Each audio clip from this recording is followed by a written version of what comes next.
Kita tanya-tanya apa itu kata nama am.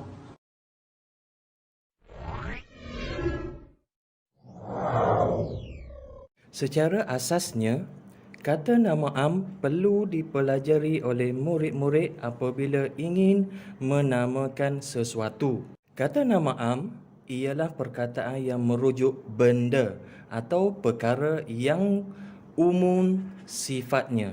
Maksudnya, kata nama digunakan untuk menunjukkan nama sesuatu yang bernyawa seperti orang, haiwan. Bagi kategori yang tidak bernyawa pula, terdiri daripada tumbuh-tumbuhan, tempat dan benda. Okey, jom kita lihat contoh kata nama am bagi kategori bernyawa, iaitu manusia. Yang pertama, polis. Yang kedua, bomba. Contoh yang lainnya ialah saya sebagai guru dan kamu sebagai murid. Cikgu adalah kata nama am dan murid juga kata nama am. Seterusnya, contoh kata nama am bagi haiwan. Yang pertama, harimau dan yang kedua, kucing.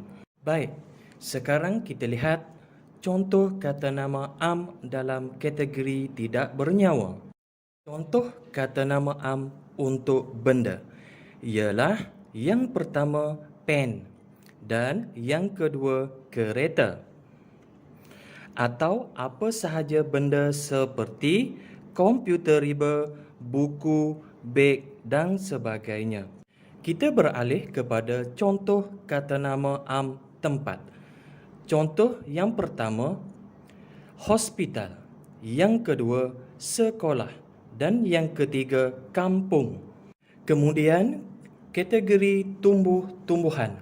Yang pertama, mangga dan yang kedua, pokok.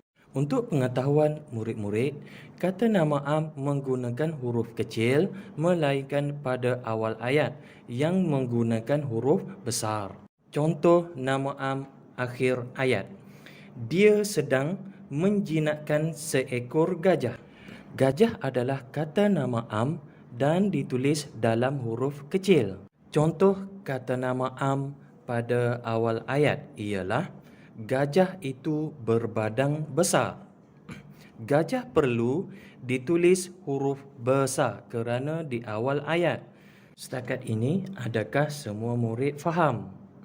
Kalau sudah faham, jom kita beralih ke tajuk yang seterusnya, iaitu penjodoh bilangan. Murid-murid, cikgu yakin semua murid ingin tahu apa itu penjodoh bilangan.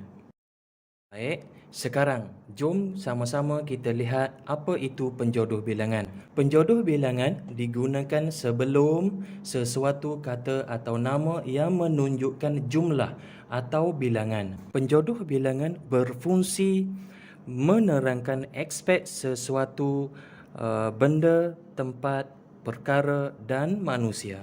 Sekarang, jom kita lihat contoh penjodoh bilangan dan penggunaannya bersama kata nama am. Contohnya, seorang ibu, sekumpulan lelaki, sekawan gajah, sepasukan polis, 3 orang murid, seekor ayam, seikat rambutan, sebuah pejabat dan sebagainya. Murid-murid, perkataan yang berwarna kuning merupakan kata nama am dan yang berwarna biru penjodoh bilangan.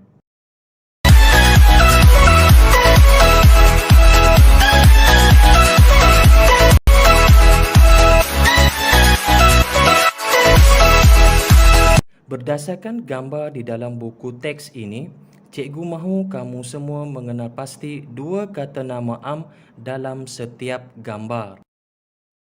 Seperti yang dilihat, ada 4 gambar yang ditunjukkan. Jadi, senaraikan dan tuliskan 2 kata nama am pada gambar 1, 2, 3, 4 dan tuliskan penjodoh bilangan yang sesuai untuk kata nama am yang ditulis. Contohnya, dalam gambar ini, yang menunjukkan Amar dan ibunya di tepi air terjun. Dalam gambar ini, cikgu memilih kek dan juga rambutan sebagai kata nama am. Apa penjodoh bilangan bagi kek? Apa pula penjodoh bilangan bagi rambutan? Penjodoh bilangan yang sesuai untuk kek ialah sepotong.